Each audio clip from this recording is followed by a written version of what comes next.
প্রিয় শিক্ষার্থী ভাই ও বোনেরা, আশা করি তোমরা সবাই ভালো আছো। আমি আদনান স্যার আজকের ক্লাসে তোমাদেরকে শেখানোর চেষ্টা করব যে কিভাবে বাইনারির যোগ করতে হয়। তো বাইনারির যোগ আসলে বইয়ে দেয়া আছে, তোমরা দেখেছো।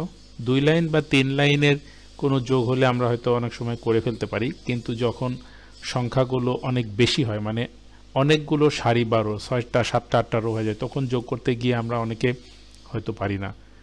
তো আমি বলবো তোমরা মনোযোগ দিয়ে ক্লাসটা দেখো। এই একটা ক্লাসে আশা করছি যে তোমরা তোমাদের যোগের যে ব্যাপারগুলো বাইনারি সেগুলো খুব ভালোভাবে শিখে ফেলতে পারবে। তো চলো আমরা হোয়াইট বোর্ডে এখন চলে যাই। দেখো, বাইনারি যোগের ক্ষেত্রে আমরা কয়েকটা নিয়ম সবাই জানি, সেগুলো আমি লিখছি। এটা প্রত্যেক বইয়ে দেওয়া আছে, একবার করে চোখ বুলে নিলেই তোমরা দেখে ফেলতে পারবে বা বুঝে নিতে পারবে। 0 + 0 = 0, এবং এখানে কি হবে, হাতে নেই, হাতে নেই। তো 0 + 0 = 0 এবং হাতে নেই, হাতে থাকবে না। এই হাতে থাকার ব্যাপারটাকে বলা হচ্ছে কিন্তু ক্যারি। ক্যারি মানে হচ্ছে হাতে থাকা। এরপর রয়েছে 1 + 0 = 0, এই ক্ষেত্রেও কিন্তু আমাদের হাতে নেই। তারপরে 0 + 1 = 1 হবে। সরি, আমি উপর একটু ভুল লিখেছি। 1 + 0 = এখানে 0 না, এটা 1 হবে, এটা 1 হবে। 0 + 0 = 0, 1 + 0 = 1, হাতে নেই। 0 + 1 = 1, এই ক্ষেত্রেও কিন্তু হাতে নেই। এবং 1 + 1 = 0, হাতে হচ্ছে 1, হাতে হচ্ছে 1। তো তোমরা এখানে দেখো যে 0 + 0 = 0, হাতে নেই। 1 + 0 = 1, হাতে নেই।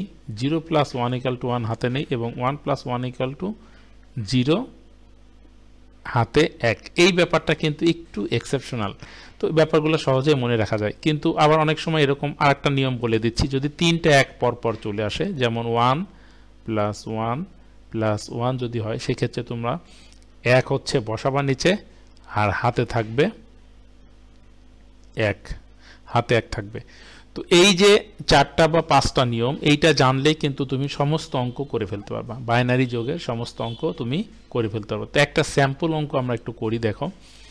1 0 1 0 1 1 1 1 1 0।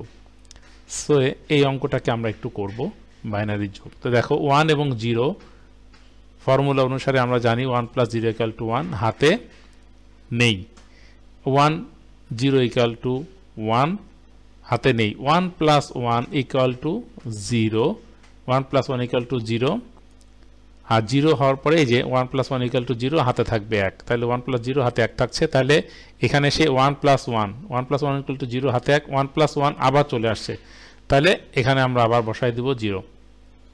1 + 1 = 0, হাতে 1। তারপরে দেখো, হাতে 1 হওয়ার পরে 1 1 এবং 1, 3টা 1 কিন্তু এখানে চলে আসছে। তো 3টা 1 যখন চলে আসবে, তখন আমরা কি বসাবো, 1, আর ক্যারি হিসাবে আমাদের থাকবে হচ্ছে 1। তাইলে অ্যান্সারটা কিন্তু এরকম হয়ে যাবে।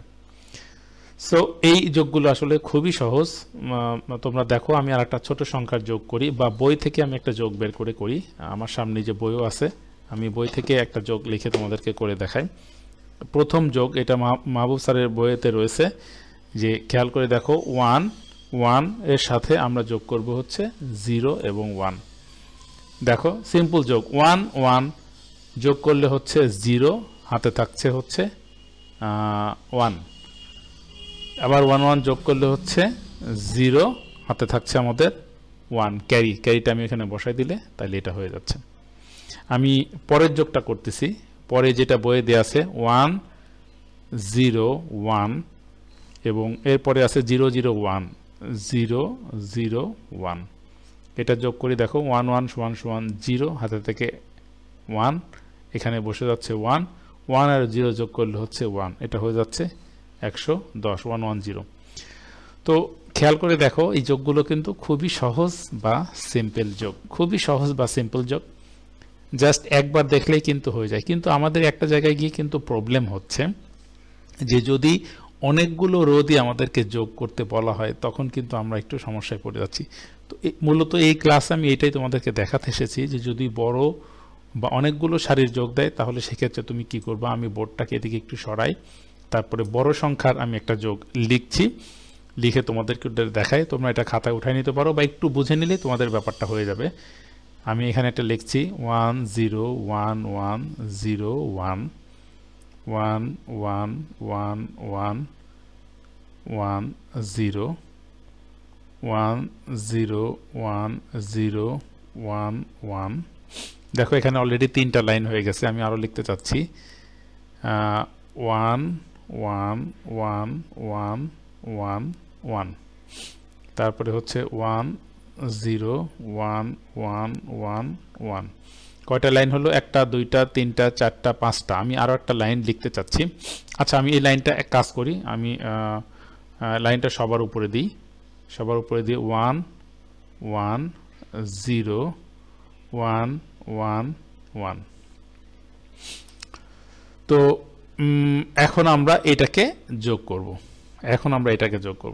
এখন তোমরা একটু খেয়াল করে দেখো যে আমরা নর্মালি কিন্তু 2 লাইন বা 3 লাইনে যোগ করেছি, কিন্তু যদি এরকম কোনো যোগ আমাদের কাছে চলে আসে, আমাদের পরীক্ষায় আসুক বা ক্লাসে আসুক, স্যার যদি করতে দেয় তাহলে কিন্তু আমাদের জন্য একটু প্রবলেম, যদি আমাদের এটা জানা না থাকে। তো প্রিয় শিক্ষার্থী, এখানে ভয় পাওয়ার কোনো কারণ না। আমি কিভাবে করি তোমরা খেয়াল করে দেখো। এখানে 1 2 3 4 5, অর্থাৎ এক যে সংখ্যা সেটা রয়েছে 5টা, 1 2 3 4 5। তো এখন দেখো আমি কিভাবে করছি। এখানে এই 5কে আমরা বাইনারি 2 দিয়ে ভাগ করব, তাহলে 2 দুগুণা 4, 5 থেকে 4 বাদ গেলে 1 থাকবে। তো এখানে 1 2 3 4 5 এইভাবে করার পরে আমরা যে নিচে যে এটা পেলাম না, যে 1, এই 1টা আসলে আমরা এখানে বসাই দেব, এই 1টা এখানে বসাই দেব। বসাই দেওয়ার পরে আমাদের এই 2 থাকলো না, এই 2টা আসলে কি হবে জানো? এই 2টা যে এইগুলোর সাথে যোগ হবে, নেক্সট সাথে যোগ হবে। তাহলে 2 যদি থাকে 2, তাহলে এখানে দেখো 1 আছে, 3 2 1 3 4 5 6 7, তাহলে এখানে হচ্ছে 7। 2 এই 2 এর সাথে যোগ হবে 2 3 4 5 6 7। যদি 7 হয় তাহলে আমরা অনুরূপ 7কে আবার কিন্তু 2 দিয়ে ভাগ করব। 2 দিয়ে দেখো 3 দুগুণা 6, 6 কত হলে 7, 1 হলে, তাহলে 1 বসবে এখানে। দেখছো খুব সহজ, কিন্তু 1 বসবে। আর এই যে 3 থাকলো না, এই 3 এখন পরবর্তীটার সঙ্গে যোগ হবে। 3 3 4 5 6 7 8, 3 এর পরে যোগ করলে 3 4 5 6 7 8, তাহলে 8 যদি হয় তাহলে খেয়াল করে দেখো 8কে যদি 2 দিয়ে ভাগ করি, 4 দুগুণা 8, এখানে 0, তাহলে এখানে বসবে হচ্ছে 0। আর কত থাকলো? এই যে 4, এই 4 কিন্তু চলে যাবে আবার তখন এখানে 4। তো 4 আসার পরে কত হচ্ছে? 4 4 5 6 7 8 9, এখানে হচ্ছে কিন্তু 9। তাহলে আমরা 9কে যদি আমরা 2 দিয়ে ভাগ করি, তাহলে 4 দুগুণা 8, 8 কত হলে 9, 1 হলে, তাহলে এখানে বসবে 1। আর এখানে 4 থাকলো না, এই 4 আবার যোগ করতে হবে এই লাইনের সাথে।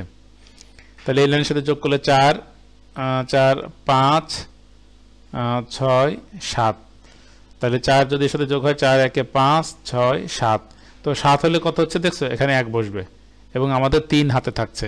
এই 3 আবার পরবর্তীতে এই একগুলোর সাথে যোগ হবে, তাহলে 3 এখানে কত হলে 3, আমরা এখানে হিসাব করি। 3 হচ্ছে 3 1 4, 3 1 4 5 6 7 8 9, সরি এখানে দুটো দাগ বসে গেছে, এখানে একটা দাগ হবে আর কি। তাহলে 9কে যদি আমরা ভাগ করি, এই যে খেয়াল করে দেখো এইটা, তাহলে এখানে আমাদের কি হবে? যদি এরকম হয় তাহলে 9 হলে আমাদের এখানে বসবে 1। এই যে 4 দুগুণ 8 কত, 9, আর থাকতেছে হচ্ছে 4। কিন্তু খেয়াল করে দেখো 4 যদি ক্যারি হয়, এখানে 4 কিন্তু আমরা বসাতে পারবো না, কখনোই আমরা 4 বসাতে পারবো না, কারণ 4 হচ্ছে দশমিক সংখ্যা। তাহলে 4 দশমিক সংখ্যাকে আমরা বাইনারি করে নিয়ে আমরা এখানে বসাবো। তো 4 দশমিকের বাইনারি কিন্তু আমরা সবাই জানি, তবু আমি একটু তোমাদেরকে করে দেখাই। 4 যদি দশমিক সংখ্যা হয়, বাইনারি করলে 2 দুগুণা 4 0, আবার 2 যদি করি 2 1 কে 2, 2 1 কে 2 0, আবার যদি আমরা 2 দিয়ে করি, আমি একটু উপরে উঠাই, আবার যদি 2 দিয়ে করি তাহলে এখানে আসতে হচ্ছে 2 0 0, সরি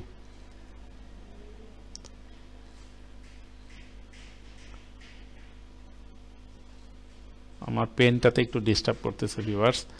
তো এখানে হচ্ছে আসবে হচ্ছে 1 এর মধ্যে 2 শূন্য শূন্য 2 শূন্য শূন্য আর একটাই পাশে চলে যাবে। তাহলে অ্যান্সারটা যদি আমরা নিচে থেকে উপরের দিকে যদি লিখি তাহলে আসতেছে 100। তাহলে এখানে আমরা লিখব হচ্ছে 1 এবং 00। তাহলে এখানে আমরা লিখে দেব 1 এবং 00। তাহলে খেয়াল করে দেখো এই অঙ্কটাও কিন্তু আমাদের জন্য খুবই সহজ যদি আমাদের কাছে জানা থাকে। তো আজকে এখানেই শেষ করছি। তোমরা সবাই ভালো থেকো, আর অবশ্যই এই ভিডিওটার নিচে তোমরা কমেন্টস করবা বা তোমাদের কোথায় কোথায় বুঝতে অসুবিধা হচ্ছে সেটা লিখবা, এবং তোমরা কী ধরনের ভিডিও চাও সেটাও আমাকে বলে দিবা, তাহলে আমি সেভাবে ভিডিওটা তৈরি করতে পারবো। আর হ্যাঁ, তোমরা নিজে অবশ্যই প্রচুর নিজের সাথে বোঝার চেষ্টা করবা। নিজের চেষ্টায় তুমি যেটা বুঝবে সেটা কিন্তু তোমার সবচাইতে বেশি কাজে লাগবে। একজন স্যার তোমাকে জাস্ট হেল্প করতে পারে। তো আজকে এখানে শেষ করছি। খুদা হাফেজ, বাই বাই, টাটা।